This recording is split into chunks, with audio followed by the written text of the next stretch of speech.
तकलीफ होती है, बहुत तकलीफ होती है, लेकिन ये ज्यादा दिन तक चलने वाला नहीं है। पाप का घड़ा इनका भरने वाला है। आंसू तो ये लोग हैं जो दिखावा करते हैं, मुंह में लड्डू खिलाते हैं सैनिकों के और पीठ में छुरा घूंपते हैं। अपील करती हूँ, जाति में ना बटे, धर्म में ना बटे। सबसे बड़ा धर्म है इंसानियत। इंसान बन के जियो, इंसानियत सबसे बड़ा धर्म है। देश के सैनिकों के लिए एक ही बात कहूंगी, मुझे भारतीय सैनिकों के ऊपर गर्व है और मैं गर्व करती हूँ कि मैं एक भारतीय सैनिक की पत्नी हूँ और एक किसान की बेटी हूँ। और जिसने कारगिल में अपना खून बहाया, दुश्मन से लड़ाई लड़ी, उसकी पत्नी को भी उन्होंने नंगा करके घुमाया। शर्म आनी चाहिए, सत्ता में बैठे लोगों को शर्म आनी चाहिए, और खासकर जिस पार्टी की महिलाओं को शर्म आनी चाहिए। देश सुरक्षित हाथों में है, सो जाइए आंख बंद करके। अरे मणिपुर में जो हुआ उसको देख के कोई बहन सोई है क्या? हमें वो ऐसे लग रहा था कि वो हाथ जो छू रहा था उसके योनि को, वो हमारी योनि तक पहुंच रहा था। दिल रो रहा था कि उस हाथ को काट के फेंक दें। बहुत देर तक इन्होंने धर्म के नाम पे लड़ा लिया, जाति के नाम पे लड़ा लिया, बट अब देश जाग चुका है। ऐसी हालत करने की तैयारी कर रखी है देश की सरकार ने। और प्रधानमंत्री जी कब तक भागोगे देश के सवालों से? इनके सांसद जब भी कोई सवाल करता है, चाहे पीटी उषा मैम से मैंने सवाल किया था जंतर मंतर पे तो वो भाग गई थी, मीनाक्षी लेखी से बात की तो वो भाग गई थी, जिससे भी सवाल करते हैं वो भाग रहे हैं। आज देश का बच्चा बच्चा जाग चुका है, प्रधानमंत्री जी से सवाल पूछेगा। मंत्र पे चाहे 14 अगस्त 2015 की बात करें, 30 अक्टूबर 2017 की बात करें, किस तरह से हमारे देश के उन बहादुर सैनिकों को घसीटा गया, वीर नारियों को घसीटा गया। डबल वीर चक्र जिन्होंने पाकिस्तान का जहाज गिराया था 1965 में, 1971 में, उन डबल वीर चक्र विंग कमांडर नेब को घसीटा गया। वो चीज हमें जब तक जिंदा रहेंगे हमेशा याद रहेगी। और दूसरा दिखावा करते हैं, जब ये पेंशन की बात करते हैं सैनिक तो ये कहते हैं कि देश में पैसा नहीं है। प्रधानमंत्री जी अपने लिए 8,000 करोड़ का जहाज खरीद सकते हैं, लेकिन देश के सैनिक अगर उनसे जहाज मांगते हैं कि उनको खतरा है रोड से जाने से, तो पुलवामा जैसी घटना करने पे मजबूर किया जाता है सैनिकों को। मुझे दुख इस बात का होता है कि जो हमारे नेशनल चैनल हैं वो सब के सब अपना जमीर बेच चुके हैं। मैं उनसे पूछना चाहती हूँ, मोदी जी सदा कुर्सी पे नहीं रहने वाले, जिस दिन वो कुर्सी से चले जाएंगे क्या तुम्हें लगता है तुम चैनल ढंग से चला पाओगे? आज जनता भूखी मर रही है, बेरोजगारी इतनी चरम पे है, भूखमरी इतनी चरम पे है, महिलाओं को नंगा करके घुमाया जा रहा है, और हमारे चैनल में बैठे लोग अपना जमीर बेच के मुंह बंद करके बैठे हुए हैं। जब इस देश का इलेक्शन हुआ था 2014 में, हम बहुत खुश हुए थे कि हमारे देश को एक बहुत अच्छा प्रधानमंत्री मिलने जा रहा है। हमारे साथ उस टाइम भी बहुत बड़ा धोखा किया। हम चेहरा देख रहे थे मोदी जी का कि देश को ये चलाएंगे, इनकी अच्छी अच्छी बातें सुन के हम बहुत खुश हुए थे कि हमारे देश का बहुत भला होने वाला, लेकिन पूरे देश के साथ इतना बड़ा धोखा होगा ये हमने नहीं सोचा था। चेहरा प्रधानमंत्री मोदी जी का दिखाया गया और देश कौन चला रहा है? अडानी अंबानी, जिनको हम जानते भी नहीं थे। चेहरे से जो गांव की औरतें हैं वो तो जानती भी नहीं थी, लेकिन आज प्रधानमंत्री जी ने ये साबित कर दिया कि वो सबसे कायर प्रधानमंत्री जी हैं।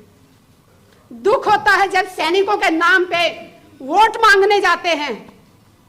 पुलवामा इनकी कमजोरी के कारण हुआ। इंटेलिजेंस का कान और आंखें बंद करके सोया हुआ था। अगर वो ईमानदारी से अपना काम नहीं कर रहा था तो सरकार क्या कर रही थी? और अगर इंटेलिजेंस ने अपनी रिपोर्ट दी थी तो वो किसको दी थी? और उसके बाद सरकार में बैठे लोगों ने संज्ञान क्यों नहीं लिया उस पे? क्यों नहीं? जब उनको पता चल गया था कि इस रास्ते से जाने से विस्फोट हो सकता है, तो जिसने भी एयरलिफ्ट से जाने से मना किया, परमिशन देने से मना किया, उसका नाम देश के सामने आना चाहिए। देश की जनता जाग चुकी है। बहुत देर तक इन्होंने धर्म के नाम पे लड़ा लिया, जाति के नाम पे लड़ा लिया, बट अब देश जाग चुका है। देश के समझ में आ गया है, अगर आप भी नहीं बोले तो हम बोलने लायक ही नहीं रहेंगे। ऐसी हालत करने की तैयारी कर रखी है देश की सरकार ने कि हम सिर्फ दो टाइम की रोटी मांगने के लिए हाथ फैलाएं, ताकि हम अपने हकों की आवाज ही ना उठा सके। जवान शहीद होते हैं उस दिन उसके घर में खूब सारे लोगों का आना जाना सुबह से शाम तक, लाइन लगी रहती है, लेकिन उसके बाद उस विधवा को अपना जिंदगी कैसे बसर करती है, किस तरह अपने बच्चों को पढ़ाती है, ये देखने वाला कोई नहीं होता। उस बहन को, विधवा को अपनी पेंशन लागू करवाने के लिए सरकारी दफ्तरों के एक एक साल तक चक्कर काटने पड़ते हैं। हम बहुत बार रक्षा मंत्रियों से मिले हैं, मनोहर पारिकर जी थे तब भी मीटिंग होती थी, सीतारमन जी थे उनसे भी मीटिंग हुई, हमारे ये राजनाथ जी हैं इनसे भी मीटिंग हुई, लेकिन हमेशा वादा किया जाता है कि हाँ हम सब ये किया जाएगा, लेकिन ना कोई विधवाओं की सुनने वाला है, ना कोई जवानों की सुनने वाला है। और जवान विधवा की बात मैं इसलिए कर रही हूं, मैंने उन वीर नारियों को बहुत नजदीक से देखा है, मैंने उन वीर नारियों की बहुत तकलीफ देखी थी, तभी मैं जंतर मंतर पे माँ बाप की कसम खा के धरने पे बैठी थी जन सतवीर के साथ। आप में से शायद कुछ लोग जानते भी होंगे, मैं 1 मिनट लेके अपना बताना चाहूंगी। मैंने 810 दिन रिले हंगर स्ट्राइक किया था, एक टाइम खाना खाती थी 24 घंटे में, सुबह से शाम तक सिर्फ प्लेन पानी पीती थी, और उसके बाद 11 दिन तक मैंने आमरण अनशन किया था। और वहां पे बैठी थी तो माँ बाप की कसम खा के बैठी थी, किसान की बेटी हूं और एक सैनिक की पत्नी हूं तो पीछे हटने वाली नहीं थी। आईसीयू में पहुंच गई थी, 4 दिन तक मैं आर हॉस्पिटल में रही और मुझे बलात्कार की धमकी दी गई। और जब मैं FIR दर्ज कराने जाती हूँ, उस थाने की महिला SHO कहती है कितने चक्कर काटोगी, छोड़ो, ऐसे तो धमकियां मिलती रहती हैं। मैंने कहा जितने भी चक्कर काटने पड़े, जिसने मुझे बलात्कार की धमकी दी मैं उसको जेल भेज के रहूंगी। आप यकीन मानेंगे 14 महीने बाद मेरी FIR दर्ज की, मैं दिल्ली की बात कर रही हूं, और वो भी तब मैं महिला आयोग गई, साइबर क्राइम गई, दोनों तरफ से दबाव पड़ा। उसके बाद 14 महीने बाद वो FIR दर्ज की, और उसके बाद आज 30 हजारी कोर्ट में केस चल रहा है। आज तक नहीं ढूंढ पाए कि वो इंसान कौन था जो एक आर्मी ऑफिसर की पत्नी को बलात्कार की धमकी दे रहा था। देश सुरक्षित हाथों में है, सो जाइए आंख बंद करके। अरे मणिपुर में जो हुआ उसको देख के कोई बहन सोई है क्या? हमें वो ऐसे लग रहा था कि वो हाथ जो छू रहा था उसके योनि को, वो हमारी योनि तक पहुंच रहा था। दिल रो रहा था कि उस हाथ को काट के फेंक दें। और जिसने कारगिल में अपना खून बहाया, दुश्मन से लड़ाई लड़ी, उसकी पत्नी को भी इन्होंने नंगा करके घुमाया। फिर कहते हैं कि मोदी है तो मुमकिन है। शर्म आनी चाहिए, सत्ता में बैठे लोगों को शर्म आनी चाहिए, और खासकर जिस पार्टी की महिलाओं को शर्म आनी चाहिए। अरे वो इतनी गुलाम है कि इस पार्टी की, एक महिला होने के नाते उन्होंने एक शब्द नहीं बोला, चाहे वो पहलवानों को घसीटा गया हो, चाहे किसानों के ऊपर, जिंदा किसानों के ऊपर गाड़ियां चढ़ा दी गई हो। तकलीफ होती है, बहुत तकलीफ होती है, लेकिन ये ज्यादा दिन तक चलने वाला नहीं है। पाप का घड़ा इनका भरने वाला है। आप सबसे एक अपील करती हूँ, जाति में ना बटे, धर्म में ना बटे। सबसे बड़ा धर्म है इंसानियत, इंसान बन के जियो, इंसानियत सबसे बड़ा धर्म है। देश के सैनिकों के लिए एक ही बात कहूंगी, मुझे भारतीय सैनिकों के ऊपर गर्व है, और मैं गर्व करती हूँ कि मैं एक भारतीय सैनिक की पत्नी हूँ और एक किसान की बेटी हूँ। अत्याचार ना सहो, जितना अत्याचार सहोगे उतना ज्यादा दबाया जाएगा। पुलवामा में जो भाई शहीद हुए, उनकी पत्नियों की मैं तकलीफें बताऊं आप लोगों को।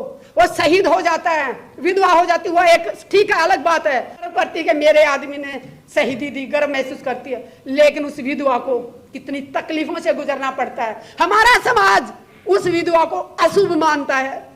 जब ब्याह शादी होती है तो उस विधवा को सभी प्रोग्रामों से दूर रखा जाता है। कहा जाता है ये तेल नहीं चढ़ाएगी, ये हल्दी नहीं चढ़ाएगी, ये तो विधवा है। मैं देश की मातृशक्ति से अपील करती हूँ, विधवाओं का ऐसे तिरस्कार ना करो। उन्होंने अपने सुहाग को देश के लिए दिया है। अरे वो अशुभ कैसे हो सकती है?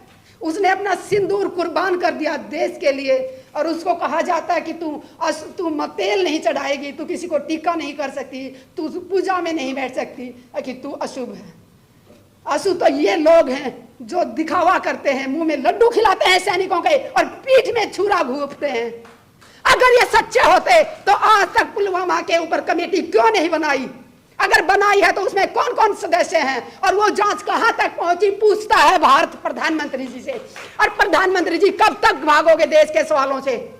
इनके सांसद जब भी कोई सवाल करता है, चाहे पीटी उषा मैम से मैंने सवाल किया था जंतर मंतर पे तो वो भाग गई थी, मीनाक्षी लेखी से बात की तो वो भाग गई थी, जिससे भी सवाल करते हैं वो भाग रहे हैं। आज देश का बच्चा बच्चा जाग चुका है, प्रधानमंत्री जी से सवाल पूछेगा और आज नहीं तो कल प्रधानमंत्री जी को देना होगा, जवाब देना होगा। जय जवान जय किसान।